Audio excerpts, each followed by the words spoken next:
क्या जिस तरीके से सोनिया गांधी के पास में 20 साल पहले कांग्रेस की कमान थी और उन्होंने अटल बिहारी वाजपेयी से सत्ता छीन करके कांग्रेस की सरकार बनवाई थी, यूपीए की सरकार बनवाई थी, क्या उसी तरीके से सोनिया गांधी एक बार फिर से एक्टिव होंगी? सोनिया गांधी ने आज सामने आकर के एक बहुत बड़ा ऐलान कर दिया और कहा कि 20 साल पहले जिस तरीके से मैं लड़ी थी, उसी प्रकार की लड़ाई लेने के लिए, उसी प्रकार की लड़ाई लड़ने के लिए एक बार फिर से मैं प्रतिबद्ध हूं। ये आज उन्होंने कहा और बड़ी बात यह है, आज उन्होंने जो बात कही वो पूरी बात उन्होंने हिंदी में रखी। आमतौर पर सोनिया गांधी अंग्रेजी बोलती हैं, लेकिन कुछ खास मौकों पर वो अपना भाषण हिंदी में देती है और उनकी हिंदी आप सुनेंगे तो बहुत शानदार तरीके से वो अपनी सहज तरीके से हिंदी में अपनी बात को रखती है। लड़ाई दरअसल मनरेगा को लेकर के है। मल्लिकार्जुन खड़गे ने जिस तरीके से संसद में 2 दिन पहले मां की कसम खा करके जो बात कही थी, मां की कसम खा करके जिस तरीके से संकेत दिए थे, तभी साफ हो गया था कि ये लड़ाई वाकई यहीं संसद में खत्म होने वाली नहीं है। मैं अपने मां की कसम खा के, भारत मां की कसम खा के बोलता हूं, यह कानून गरीबों के लिए ठीक नहीं है। क्योंकि संसद का सत्र वो तो तय था कि 19 तारीख को खत्म हो जाएगा और संसद में जिसकी सरकार होती है उसकी चलती है, लेकिन सारी लड़ाइयां संसद में खत्म हो जाएं या सारी लड़ाइयां संसद में जीती जाएं, ये संभव ही नहीं है। एक लड़ाई जब सरकार बहुत प्रचंड बहुमत की थी, किसान कानूनों की लड़ाई जो संसद से शुरू हुई और सड़क पर जाकर के जिस लड़ाई को जीता गया, आज सबसे पहले तो आप सोनिया गांधी को सुनिए और उसके बाद में कांग्रेस के जयराम रमेश, उन्होंने एक प्रेस कॉन्फ्रेंस कर दी और प्रेस कॉन्फ्रेंस करके कहा कि हम एक बहुत बड़ी लड़ाई का ऐलान करने जा रहे हैं 27 तारीख को। कांग्रेस की अगले हफ्ते के अंदर कांग्रेस की एक बहुत अहम बैठक है और उस बैठक में सारा प्लान सामने रख दिया जाएगा। कांग्रेस ने देश भर में मनरेगा और अब ये जी राम जी माफ कीजिए, तो जी राम जी जो नई स्कीम बीजेपी लेकर के आई है, इसके खिलाफ देश भर में जो सभी जगह पर, सभी राज्यों में जा करके, सभी राजधानियों में जा करके प्रेस कॉन्फ्रेंस की है। लेकिन जाहिर सी बात है, इस सरकार से आप प्रेस कॉन्फ्रेंस करके नहीं जीत सकते। वहां तो आपको सड़क की लड़ाई के लिए मजबूत होना पड़ेगा, ताकतवर होना पड़ेगा और सड़क की लड़ाई में उतरना पड़ेगा। आज क्या कह रही हैं सोनिया गांधी, उनके तेवर बहुत कुछ बताते हैं। सोनिया गांधी, उन्होंने कहा कि अफसोस की बात है कि मोदी सरकार ने मनरेगा पर बुलडोजर चला दिया, न सिर्फ महात्मा गांधी का नाम हटाया बल्कि मनरेगा का स्वरूप मनमाने ढंग से बदल दिया। अब सोनिया गांधी को मैं आपको सुनवाऊं उससे पहले जरा समझ लीजिए कि ये मनरेगा किस तरीके से बहुत बड़ी लड़ाई है। जैसे किसान कानून वो एक बहुत बड़ी लड़ाई थी। सब जानते हैं कि देश में किसानी से बड़ी जाति नहीं है, किसानी से बड़ा धर्म नहीं है। ये देश आज भी कृषि प्रधान देश है, लेकिन जिनके पास में कृषि करने के लिए भूमि नहीं है वो मजदूर हैं, वो मनरेगा में काम करने वाले लोग हैं और ऐसे लोगों की संख्या करीब 13 करोड़ है। 13 करोड़। और अगर सोचिए कि 13 करोड़ लोग जिस दिन सड़क पर आ गए, सरकार की नींव हिल जाएगी। यहां पर सोनिया गांधी इस बात को जोर देकर के कह रही है कि ये बुलडोजर चला करके न सिर्फ महात्मा गांधी जी का नाम हटाया है, बल्कि जो मनरेगा का मूल स्वरूप था, जिसके जरिए गरीब आदमी को काम मिलता था, उसको बदल करके रख दिया। वो कह रही है कि अब मनरेगा में किसको कितना, कहां और किस तरह का रोजगार मिलेगा, यह जमीनी हकीकत से दूर दिल्ली में बैठ करके सरकार तय करेगी। यानी एक तरीके से ये लड़ाई, ये मैसेज उन लोगों के लिए है जो दूर दराज के क्षेत्रों में बैठे हुए। उनको बताया जा रहा है कि भैया अब आपकी लड़ाई, आपका काम वो सरकार देखेगी, सरकार तय करेगी कि आप किस तरीके से काम करेंगे। और सरकार, जाहिर सी बात है, कमरे में बैठ करके, एसी कमरे में बैठ करके आप तपती दोपहरी की वो जो मेहनत है उसको आप कैसे समझ पाएंगे, कैसे आंक पाएंगे। 20 साल पहले अपने गरीब भाई बहनों को रोजगार का अधिकार दिलवाने के लिए मैं भी लड़ी थी, आज भी इस काले कानून वीबी जी राम जी के खिलाफ लड़ाई लड़ने के लिए प्रतिबद्ध हूं। ये यहां पर सोनिया गांधी कह रही हैं कि वो 20 साल पहले लड़ी थी और वो इस बात को कह रही है कि हम इस बात को लेकर के आप आज भी गर्व करते हैं कि उस वक्त में डॉक्टर मनमोहन सिंह की सरकार थी और डॉक्टर मनमोहन सिंह की सरकार के समय पर सबने एक साथ होकर के ये लड़ाई लड़ी और सबके सहयोग से उस वक्त में सर्वसहमति से ये बिल पास हुआ था। उसके बाद में मनरेगा का कानून बना, गरीबों को रोजगार देने वाला कानून बना, लेकिन आपने उस कानून को बदल दिया। अब एक बार जरा सुन लीजिए, आप सोनिया गांधी को सुन लीजिए और जिस तरीके से सहज भाव से उन्होंने अपनी बात कही है, ये बात गांव देहात तक पहुंच गई। गांव देहात से अगर गरीब मजदूर खड़ा हो गया तो वो डायलॉग तो आपने जरूर सुना होगा, सनी देओल का डायलॉग कि मजदूर का हाथ है कातिया, लोहे को भी पिघला करके उसका आकार बदल देता है। तो कहीं ऐसा ना हो कि वाकई अगर गरीब मजदूर अगर उठ गया तो सरकार का आकार बदल दे, प्रधानमंत्री की कुर्सी पर जो सरकार बैठी हुई है उसका चेहरा बदल दे। भाई और बहनों नमस्कार। मुझे आज भी याद है 20 साल पहले डॉक्टर मनमोहन सिंह जी प्रधानमंत्री थे, तब संसद में मनरेगा कानून आम राय से पास किया गया था।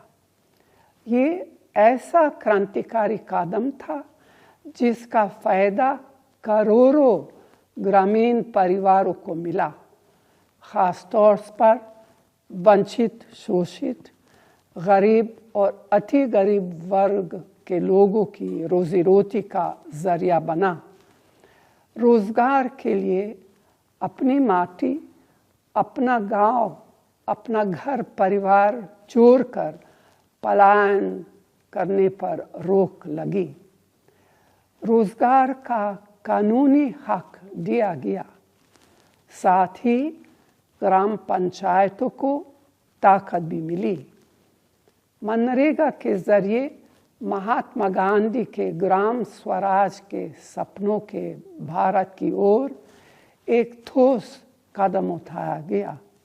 पिछले 11 सालों में मोदी सरकार ने ग्रामीण क्षेत्रों के बेरोजगार, गरीबों और वंचितों के हितों को नज़रअंदाज कर मनरेगा को कमज़ोर करने की हर कोशिश की, जबकि कोविड के वक्त ये गरीब वर्ग के लिए संजीवनी साबित हुआ। लेकिन बहुत अफसोस की बात है कि अभी हाल में सरकार ने मनरेगा पर बुलडोजर चला दिया। न सिर्फ महात्मा गांधी का नाम हटाया गया, बल्कि मनरेगा का रूप स्वरूप बिना विचार विमर्श किए, बिना किसी से सलाह मशवरा किए, बिना विपक्ष को विश्वास में लिए मनमाने ढंग से बदल दिया गया। अब किसको कितना, कहाँ और किस तरह रोजगार मिलेगा, यह ज़मीनी हकीकत से दूर दिल्ली में बैठकर सरकार तय करेगी। कांग्रेस का मनरेगा को लाने और लागू करने में बड़ा योगदान था, लेकिन यह पार्टी से जुड़ा मामला कभी नहीं था। ये देश हित और जनहित से जुड़ी योजना थी।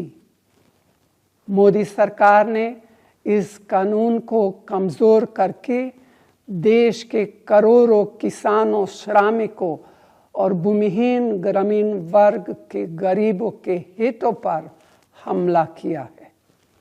इस हमले का मुकाबला करने के लिए हम सब तैयार हैं। 20 साल पहले अपने गरीब भाई बहनों को रोजगार का अधिकार दिलवाने के लिए मैं भी लड़ी थी। आज भी इस काले कानून के खिलाफ लड़ने के लिए प्रतिबद्ध हूँ। मेरे जैसे कांग्रेस के सभी नेता और लाखों कार्यकर्ता आपके साथ खड़े हैं। जय हिंद। अब सोनिया गांधी जिस तरीके से हुंकार भर रही है, ये बात सही है कि बीजेपी इसको लेकर के संसद के अंदर भी कहती रही कि नहीं, हम तो 100 दिन की जगह पर 125 दिन का गरीबों को रोजगार का अधिकार दे रहे हैं। लेकिन सब जानते हैं कि सरकार जो कहती है और सरकार जो करती है उसमें जमीन और आसमान का अंतर होता है। और सोनिया गांधी जिस तरीके से हुंकार भरती हुई नजर आ रही है, सरकार के लिए परेशानी की बात तो है ही है, लेकिन सवाल यह है कि क्या वाकई सोनिया गांधी उसी तरीके से एक्टिव होंगी जैसे 20 साल पहले वो थी, जैसे उस वक्त में वो सरकार चलाती थी। डॉक्टर मनमोहन सिंह को लेकर के भी बहुत सारी बातें कही गई, लेकिन वो टस से मस नहीं हुई। तो अब उनका इस तरीके से एक्टिव होना और इस मामले को अपने साथ में जोड़ करके रखना, और कई बार ऐसा होता है, दुनिया का इतिहास ये बताता है कि जो बड़े बड़े नेता रहे हैं वो अपनी आखिरी लड़ाई बड़ी शिद्दत से लड़ते हैं। सोनिया गांधी कहीं ऐसा तो नहीं है कि वाकई इस आखिरी लड़ाई को लेकर के मोदी सरकार पर कुछ इस कदर हावी हो जाए, इस कदर टूट पड़े कि इस आखिरी लड़ाई में सरकार के न केवल छक्के छुड़ा दे बल्कि सरकार को घुटने टेकने के लिए मजबूर कर दे। यह बहुत बड़ा सवाल है। दुनिया का इतिहास इस बात का गवाह है कि कोई भी कप्तान अपनी आखिरी पारी वो यादगार बनाने के लिए जी तोड़ हर संभव प्रयास करता है, और न केवल कप्तान बल्कि पूरी टीम बड़ी शिद्दत से कोशिश करती है कि हां, इसकी आखिरी पारी है तो आखिरी पारी वाकई यादगार होनी चाहिए, ऐतिहासिक होनी चाहिए।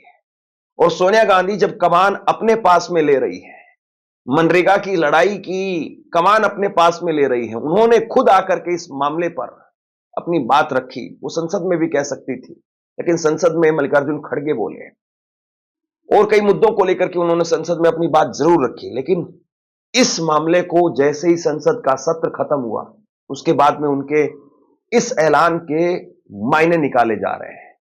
क्या वाकई अब सोनिया गांधी सरकार को पटकनी देने में कामयाब होंगी? कांग्रेस किस लेवल तक जाकर के सरकार की नींव हिला पाएगी? ये बहुत बड़े सवाल है। कांग्रेस पार्टी इस मुद्दे को छोड़ेगी नहीं।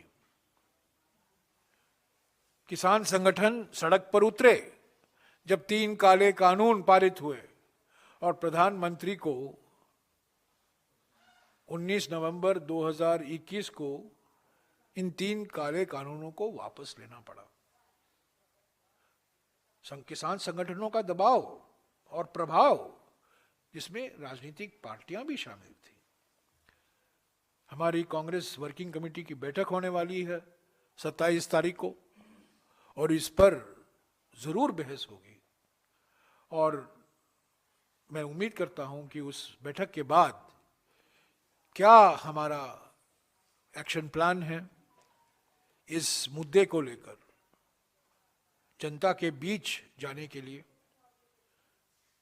ये संदेशा पहुंचाने के लिए कि कानूनी हक छीना गया है, ये मजदूर विरोधी सरकार है, मजदूर विरोधी प्रधानमंत्री हैं, बड़े बड़े नेताओं का अपमान हुआ है, पार्लियामेंट का अपमान हुआ है, संस्थाओं का नजरअंदाज किया गया है। ये सब किस तरीके से राष्ट्रीय स्तर पर, राज्यों में, जिलों में, अलग अलग पंचायतों में कांग्रेस पार्टी क्या अभियान चलाएगी, उस पर विचार विमर्श होगा। और 27 तारीख को मैं समझता हूँ हम एक उस जो हमारा अभियान होगा उसको हम कुछ अंतिम रूप देकर जनता के सामने रखेंगे। पर हम पीछे हटने वाले नहीं हैं। ये हमारे लिए एक बहुत महत्वपूर्ण मुद्दा है, न केवल इसके कारण कि हम जिम्मेदार थे मनरेगा बनाने में, इसका कारण ये नहीं है क्योंकि हमारे वक्त मनरेगा बना और हमारे ही सरकार के समय मनरेगा लागू हुआ, वो कारण नहीं है। कारण ये है कि मजदूरी के खिलाफ ये नया अधिनियम लाया गया है,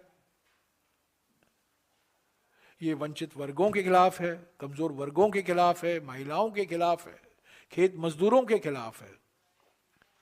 और हमारे जो वक्ता थे कल, खास तौर से मुकुल वासनिक, रणदीप सुरजेवाला, हमारे एलओपी तीनों ने काफी विस्तार से अपनी बात रखी और ये कहा किन किन कारणों के वजह से हम समझते हैं कि जो नया अधिनियम लाया गया है न केवल राष्ट्रपिता का अपमान है, पर इसके प्रावधान बड़े खतरनाक साबित होंगे लोगों के लिए, मजदूरों के लिए, राज्य सरकारों के लिए। आपसे कुछ कहना चाहता हूं। आज के वक्त में पत्रकारिता करना कितना मुश्किल काम है, लेकिन अगर ऐसे में भी कोई आपकी खबर दिखा रहा है, कोई आपके मुद्दे पर बात कर रहा है, तो आपको भी उसका साथ देना चाहिए। अगर आपको लगता है कि मेरी पत्रकारिता सही है,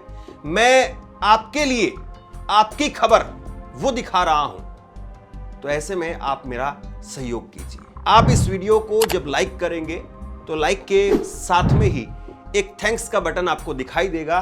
उस थैंक्स के बटन पर आप क्लिक कीजिए और जो भी सहयोग राशि दे सकते हैं वो दीजिए।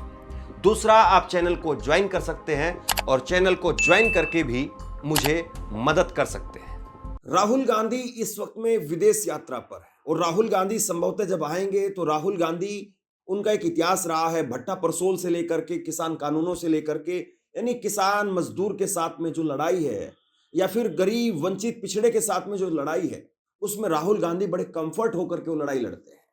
फेवरेट टॉपिक है राहुल गांधी का ये, किसान, गरीब, पिछड़ा, मजदूर। और जब इनकी बात आती है तो राहुल गांधी बस टूट पड़ते हैं और कई मौकों पर राहुल गांधी ने इस बात को दिखाया है। तो राहुल गांधी जब आएंगे, हालांकि वो विदेश से भी आरएसएस पर मोर्चा खोल रहे हैं। राहुल गांधी ने आज कहा कि आरएसएस के लिए शक्ति ही सब कुछ है, हमारे लिए सत्य ही सब कुछ है, यानी हम किसी कीमत पर भी कॉम्प्रोमाइज नहीं करेंगे। राहुल गांधी हमेशा बार बार इस बात को कहते रहे। तो सवाल अब इस बात का है कि राहुल गांधी जब वापस लौटेंगे, प्रियंका गांधी वो लगातार एक्शन मोड में है और प्रियंका गांधी वो हंसती जरूर हैं, लेकिन अंदर क्या चल रहा है वो किसी को कानो कान खबर नहीं होता है। राहुल गांधी और प्रियंका गांधी की राजनीति बिल्कुल जुदा जुदा है, बिल्कुल अलग अलग है। राहुल गांधी जो कुछ होता है उसको सामने रख देते हैं, छुपाते नहीं है कुछ भी, लेकिन प्रियंका गांधी की राजनीति बिल्कुल इसके ठीक उलट है। प्रियंका गांधी वो हंसती भी रहेगी, आपसे मिलती भी रहेगी, हाथ भी मिलाएगी, खाना भी खाएगी, आपका खाना खा भी लेगी, लेकिन अंदर क्या चल रहा है कोई कह नहीं सकता है। जरा ये तस्वीरें देखिए, प्रधानमंत्री नरेंद्र मोदी के साथ में आपको ऐसी तस्वीर राहुल गांधी की बहुत कम देखने को मिलेगी, लेकिन सोनिया गांधी या फिर यूं कहें कि प्रियंका गांधी वो इस राजनीति में एक तरीके से माहिर हैं कि कैसे सामने वाले को हंस हंस करके मारना है।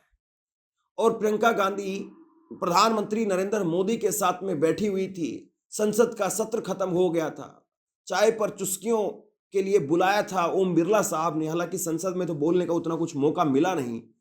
और जब प्रियंका गांधी और पूरे विपक्ष के नेताओं को बुलाया गया तो प्रियंका गांधी ने एक अजीब से सवाल कर दिया जिसको लेकर के नरेंद्र मोदी बहुत परेशान हो उठे। प्रियंका गांधी ने कहा कि आपकी विदेश यात्रा कैसी रही। यह सवाल ऐसा था जो नरेंद्र मोदी जिसका जवाब नहीं दे पा रहे थे, क्योंकि विदेश यात्रा कोई ऐसा तो था नहीं कि वो नॉर्मल दिनों में गए थे, वो संसद सत्र को छोड़ करके गए थे और उनकी 85% यात्राएं संसद सत्र के दौरान रही है। नरेंद्र मोदी को बस हंस करके यूं ही प्रियंका गांधी ने याद दिला दिया, और जब प्रियंका गांधी ने ये याद दिलाया तो नरेंद्र मोदी कुछ वक्त के लिए पानी पानी सा हो गए।